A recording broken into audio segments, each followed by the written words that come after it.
Hello, humans. This is Corey. I wanted to tell you about this beautiful and sacred upcoming retreat we have this year.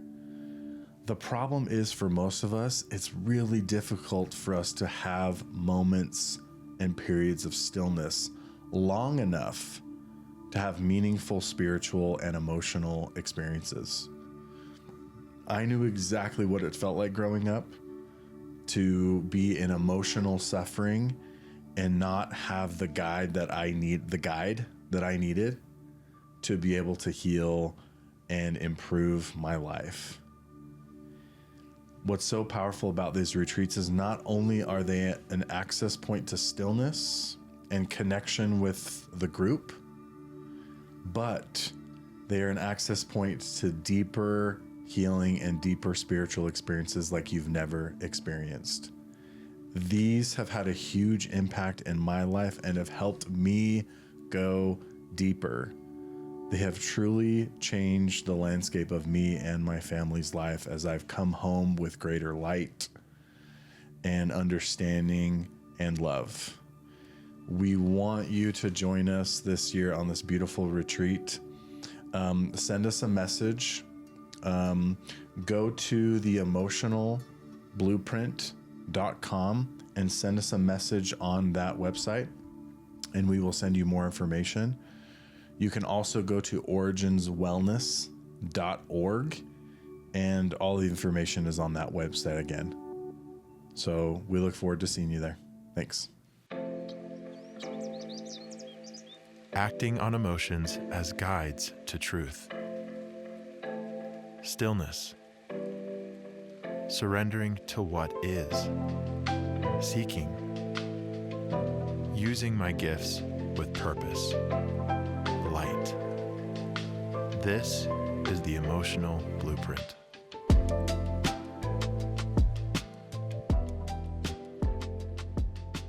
What I want to do now is I want to weave in the last two steps of how to completely work through an attachment. I want to weave those in with how we actually find our purpose in our life. This is a topic that comes up a lot, that a lot of people are seeking. Why is this such a big thing? Well, because there's a lot of people out there currently that feel sad in their life deep down. Like they carry this weight of sadness with them. And sadness is our body telling us that we are experiencing a loss of hope, or kind of a loss of vision about like what is going to happen in our life or what our future is. This is woven in many people's lives, this state that they're in. And so it has felt important for us to talk about on the podcast. How do I actually start to find my purpose? Before we talk about that, like it's important to talk about like, okay, what is the difference between my purpose and my deeper purpose? A purpose, knowing my purpose, can just be based on like a thought or idea. And what does it mean to have a deeper purpose? Our deeper purpose is it's rooted deeper in who we are. We feel and we know, I know and feel what my purpose is. So it's connected deeper. It's more deeply rooted. Why is it so important to seek a deeper purpose, or a purpose that is based in feeling and depth rather than just thoughts? Well, we were talking about this on one of the other podcasts. Christ talks about this a little bit when he talks about what happens when a man builds his house upon a rock versus a man that builds his house upon the sand. Well, when the storms come and the floods come and the rain comes, if we build our house upon the sand, it will not stand, and the fall thereof is great. Okay. What does this mean? It means we don't want our purpose just to be based off of a thought or idea. Ideally, we want to know what it is. And we're going to walk you through The same kind of similar steps to let go of an attachment is the very similar steps to kind of find your purpose. So we're going to kind of weave those together. Probably one of the most fascinating outlines of like how to find my purpose is the hero's journey. And what is the hero's journey? Well, it's a book written by, I highly recommend this book. It's a serious book, by the way, not for the faint. It's a book written by Joseph Campbell where it's called The Hero with 1,000 Faces. And he puts together all these stories, these myths, and all these stories across time. And he finds these patterns, these similar patterns that he calls like the hero's journey and the evolution of what someone basically goes through to find their purpose. And I'm going to talk about it in a little bit more of a relatable and a practical application way. Some of this is based on what I've seen, and then some of this is kind of comes from. I'd say most of it is based on what I've seen in the work that I've done with people, and then I really like the way he says some stuff, so I'm going to weave in some of the stuff that he says. Okay, so how do I know? How can I find out what my purpose is? The first phase is responding to the call. The second phase is balance. The third phase is deeper work. And then the fourth phase is seeking and finding. Let's start with phase one, responding to the call. He calls it the call to adventure, but what is that? What does that mean to respond to the call? It's not like somebody comes into our life and is like, hey, I have this awesome opportunity for you. Like, are you going to accept the call of this? Like sometimes that can happen. But what this looks like on a more relatable and level is responding to the call means I'm paying attention to my emotions. Responding to the call means I'm paying attention to pain and challenges that come up in my life. And how do I respond to that? Well, I'm trying to understand what they mean. I'm trying to learn from them. That's what it means to respond to the call. So this is necessary to gain a deeper purpose, to know on a deeper level what your purpose is. I have not seen anyone be able to know more deeply what their purpose is unless they are willing to face themselves and their own pain and emotions and challenges. It's a necessary part of the journey. Okay.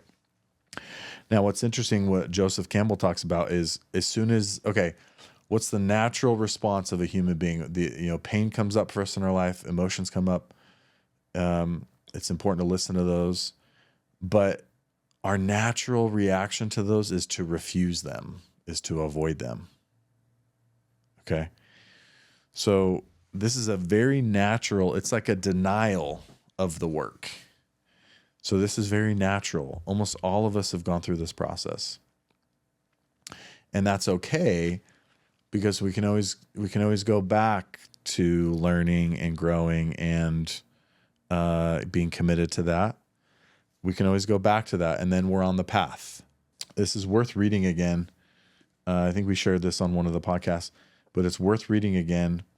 The impact it has when we stay in refusal, when we stay in denial of the work, when we don't accept the call, when we stay in that space. This is what he says. The first thing that happens is we lose the power of significant affirmative action, meaning we start to lose motivation. And we become a victim to be saved. Again, this is what happens when we ignore our emotions and ignore the call of life, the call of our body, trying to help us to learn and to grow. His flowering world becomes a wasteland of dry stones, and his life feels meaningless. Whatever house he builds, it will be a house of death. all he can do is create new problems for himself and await the gradual approach of his own disintegration. This is very real. I remember when I experienced this when I was younger. I remember when I was 16 and 17. There was a lot of trauma that I was carrying around with my upbringing. And not only did I not want to face it, but I just didn't even really know that it was there. So it was like I just didn't choose to face it. And I started to disintegrate over time. And I remember this one morning being 18 years old, waking up after like throwing a party at my house, waking up and the house was trashed. And I wake up and I just feel this deep emptiness, this wasteland within my soul. And I remember it to this day. It hit me hard. It was a realization of what was really there. And then I believe that this was a gift, that I had this thought or this impression that you need to change your life. You need to do something different. And I'm so grateful that I responded to that call. 'Cause from that point, since 18, my life began to change for the better. And contrasting that, he talks about what happens when we choose to accept the call. When we step out of avoidance and we step into addressing our pain and trying to learn from it and trying to grow. The protecting power of destiny is with us. The protective power is always and ever present of the heart, in the heart, and even imminent within. One has only to know and trust, and the ageless guardians will appear. Having responded to his own call, continuing to follow courageously as the consequences unfold, the hero finds all forces at his side. Mother Nature herself supports the mighty task. He seems to ride on the great rhythm of the historical process. That's just so beautiful to me. That rings so true in my own life. And so if you're in a state of avoidance, watch what starts to happen when you start to choose to learn and try to learn from your emotions and listen to those. A beautiful adventure begins to unfold. Okay, so responding to the call, and then, once we start looking at our stuff and looking at what we need, that naturally starts to lead to this need for balance. And we already talked about a bunch of stuff with balance to try to incorporate that, beginning to do the work. He talks in the hero's journey, he talks about this crossing the threshold. So I think a beautiful visual that I really love when it comes to finding purpose is, so phase one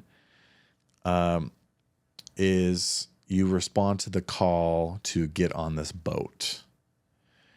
And you make the choice to get on the boat.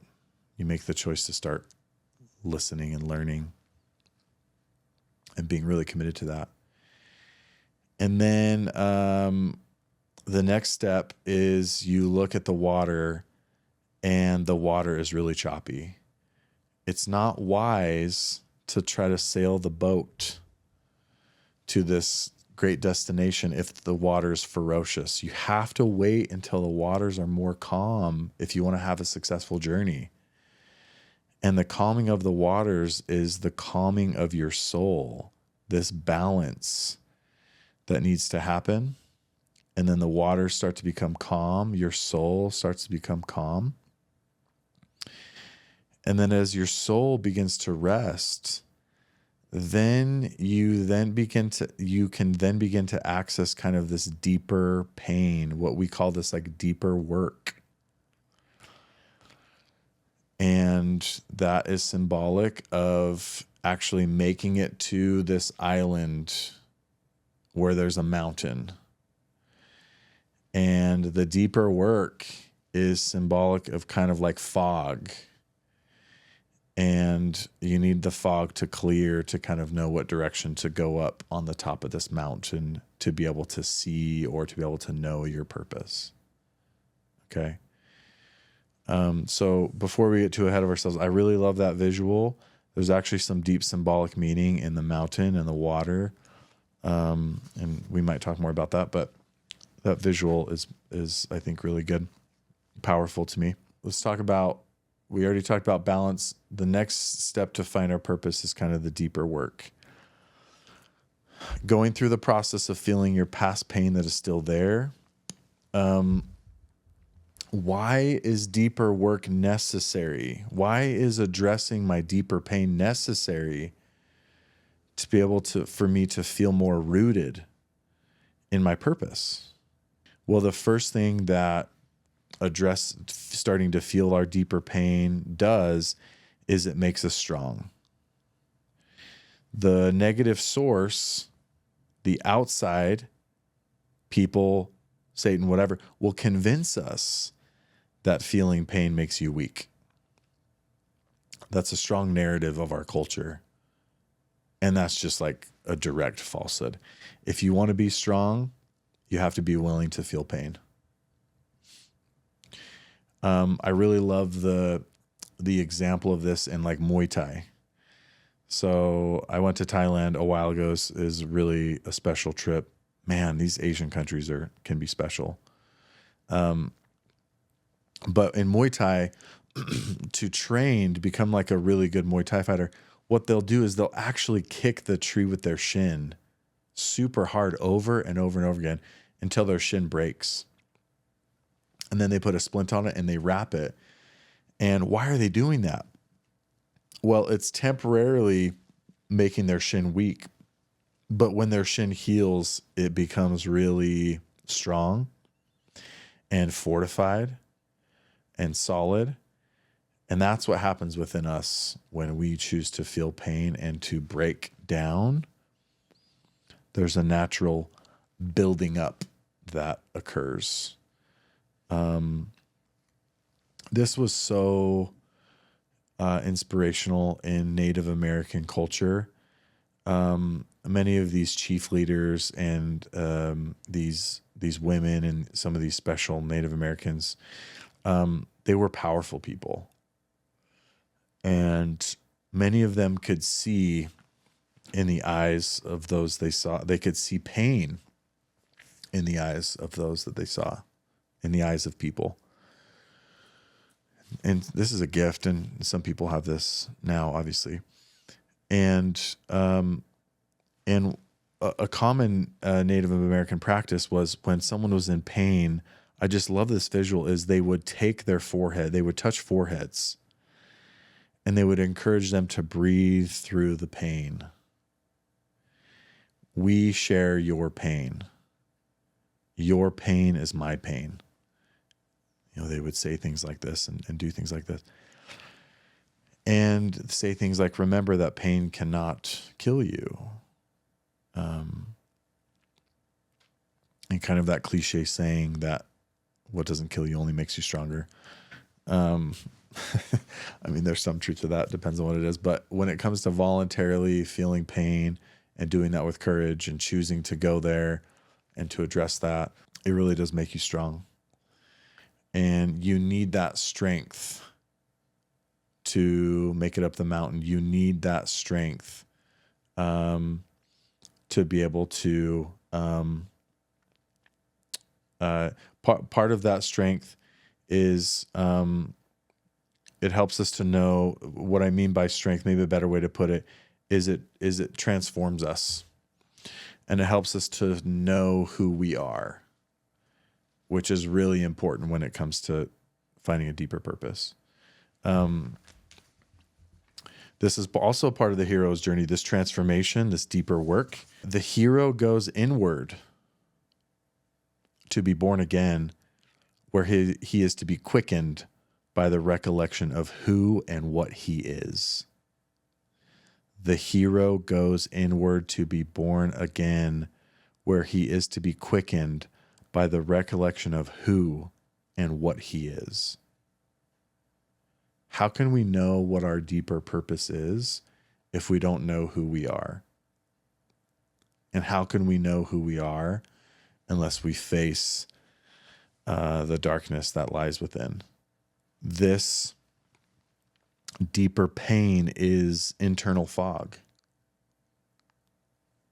And so when you look in the mirror at yourself, you can't be blinded. In order to see yourself for who you really are fully and wholly, that pain has to be gone. That fog has to clear. The most sacred space that I've ever been a part of and seen is when people choose to go there. There is Mother Nature herself supports that task. God, there's a very real spiritual support when we choose to do that. We are not alone when we choose to do that. Christ said in this moment, he said, I will not leave you comfortless. I will come unto you. So there's a very real support that's there. The process of doing that becomes pretty natural. The process of feeling pain becomes pretty natural and instinctive when you when you truly have balance in your life. Okay, so how do I know if I am ready to do that deeper work? Well, you're feeling pretty good. When negative feelings do come up, you know kind of what to do with them. You know how to address them. You know how to listen to them. And you're feeling pretty good in your life. That's when you're ready. And we will also post on the show notes maybe some helpful steps. And I'm sure we'll talk about another time some more helpful steps on how to actually bring that pain up and to feel it. A powerful way to do that is through visualization. This pain that is deeper, that is there for you, it is found in your younger self. And so the power of closing your eyes and visualizing your younger self, and maybe that pain as an example is connected to your dad. And maybe your dad was, let's just use an example, your dad was abusive or harsh to you, or he definitely wasn't there for you. And so you are maybe visualizing your younger self experiencing that and going through that, and maybe leaving the house and sitting on a bench somewhere. And the person you are now goes to that younger person and feels with them the pain that they experience, and talking to yourself a little bit. There's visualization. Why is visualization such a powerful way to access past pain? Well, is because the right side of our brain there's strings of that connected to the pain that is stored in our body. And when we visualize, we access the right side of our brain. So it's kind of a natural emergence that can make it easier. So we're a big fan of visualization for that. If you're ready for that and you want to know more, look on the show notes for this podcast, and we are going to post those steps, and they'll also be on our website as well. I think we already talked about how the other reason why doing this, letting go of this pain, is so important is it clears the fog. So this fog needs to be cleared for us to make it up the mountain anyways. So again, we're not saying that you cannot we're not saying that you can't know what your purpose is if you don't go through these steps. There's many people that do kind of have an idea, but we're saying that if you want to have a deeper connection with it, if you want to have if you want to have your purpose be built on a rock where you just know for sure what your purpose is, these are the steps. This is the process to be able to gain that. And there's so many shortcuts out there, like through some maybe psychedelics, and I don't want to discount that at all. You know, there's things that you can do to see your purpose, perhaps, but again, to have that deeply integrated into your soul, and knowing that this is the work that we've seen be necessary. And James Campbell, I mean, a lot of his, the hero's journey really supports this, which is cool. So now let's talk a little bit about like the last phase. Okay, so I responded to my call to start listening to my emotions. In phase 2, I started to achieve greater balance. Phase 3, I started to let go and do this deeper work. Now you have arrived at the mountain. The fog is clear. You are ready to go up the mountain. You are ready to know what your purpose is on a spiritual level, on a deeper level. Okay, so how do I actually find the answer? So I think a really helpful place to start is to, do some of the groundwork, and identify some of your gifts. You're going to have eyes that can see more clearly now, that can see yourself more clearly.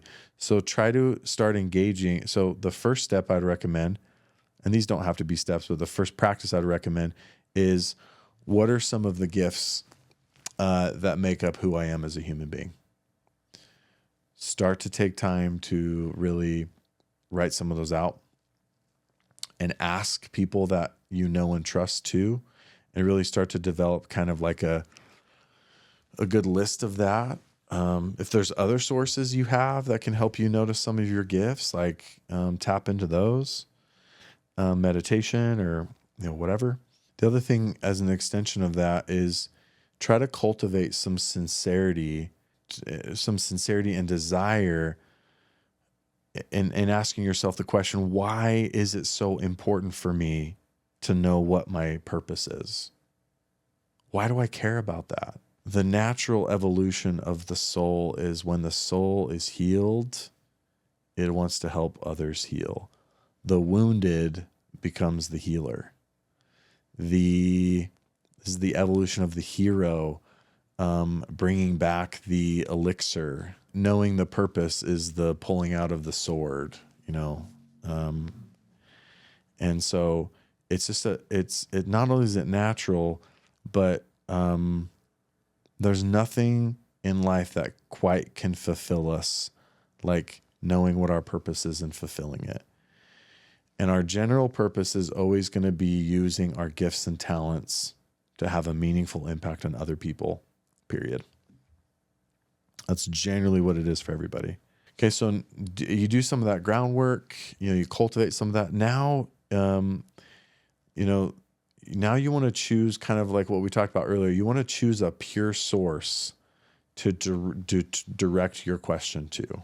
I would say part of the groundwork would also include like maybe starting to think of what are some avenues, what would be some options, whether it's like a career shift for you, what are some jobs that would really align more with like my gifts and who I am? And you're going to see that now from a different perspective. If it's what direction should I go in my life, or what else should I do? So doing some of the groundwork and thinking of some options could be good, because then you can ask more specific questions. Start to write down your questions and then start to direct them towards this like pure source, whether that's Mother Nature, Father Sky. Those are two that obviously we are big fans of and that we've talked about. Something greater than yourself, though, is I think what we would recommend. I was having a conversation with one of my clients about this earlier. There's a divinity and a wisdom within us. He was like, well, can I just ask myself this deeper part of me, what my purpose is, and get an answer from there? And I'm like, yeah, I totally believe that that's real. It seems important though, from what I've seen with the people, it seems important to direct it to something greater than us. And that could be this higher version of ourselves.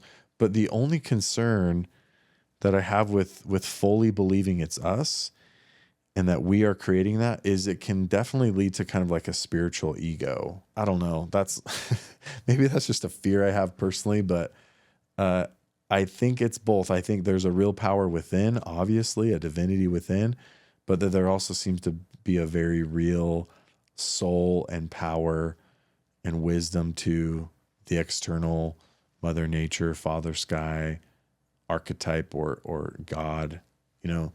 So a big fan of like using both. Like, yes, it's, yeah. So anyways, when you're seeking and getting an answer to your purpose, I definitely recommend to create, kind of like, have it be like an experience. So set aside like an evening or a time. And this is where you want to like ask the right question. You have the right questions set up, more specific, the better. And then asking those questions in prayer, meditation to Mother Nature, Father Sky, you know, it's that greater than ourself source. And then after you ask the question, visualize it. Close your eye. Don't just ask the question from like an intellectual place. Like, close your eyes.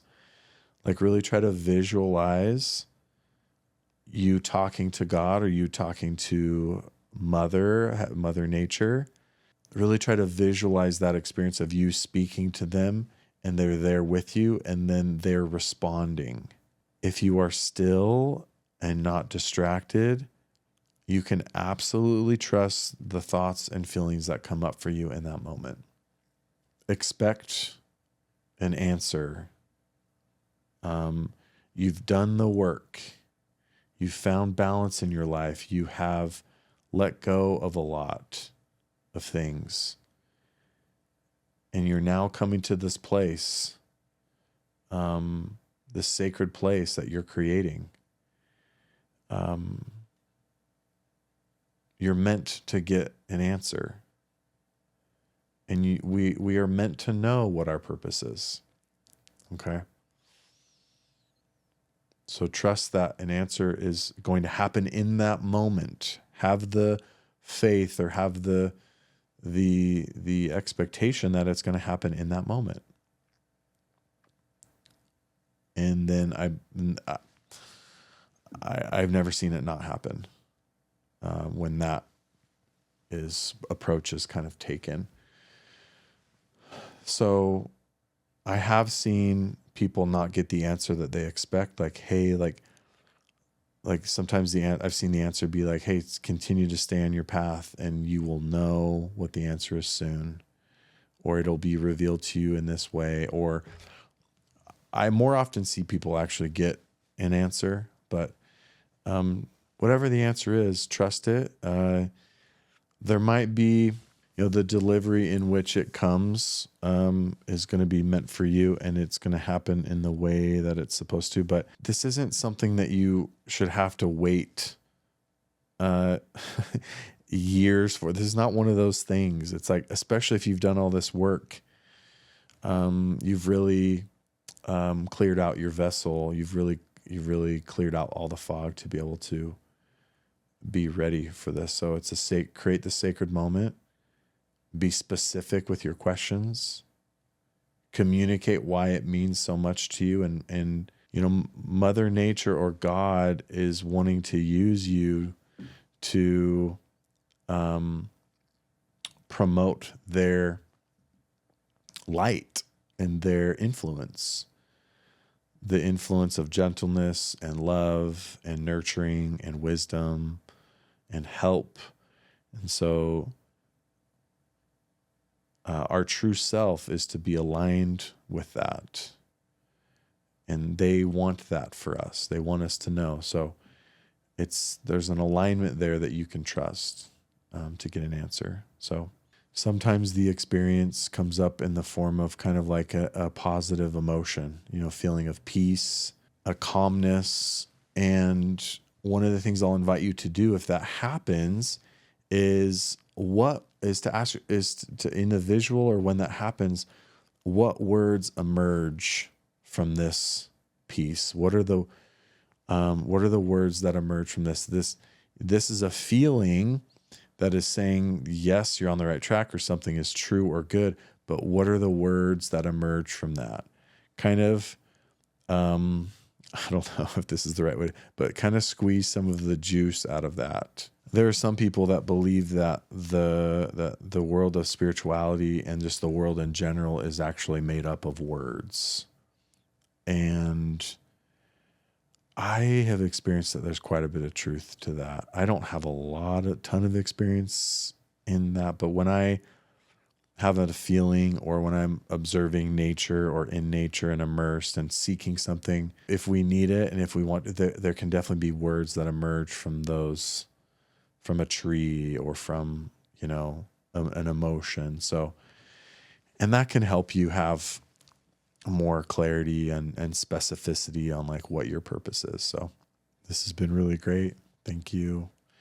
And on our website, there's a spot where you can post, you can send us questions. We're going to do more podcasts where we're just fielding questions from listeners and what is kind of pressing out there and maybe some of the gaps in what we're saying, because the whole goal with this entire podcast, the emotional blueprint, is we want to go to a place of depth, but it's so important to match that up with practical application. So if we're talking about some deeper things, but you're not hearing a lot of practical application that you want or need, let us know. Put it in there, and we will incorporate that into future podcasts. So thank you. If you have benefited from this podcast in any way, it would mean the world to us to have you subscribe, to allow us to keep it going and bring on inspirational human beings.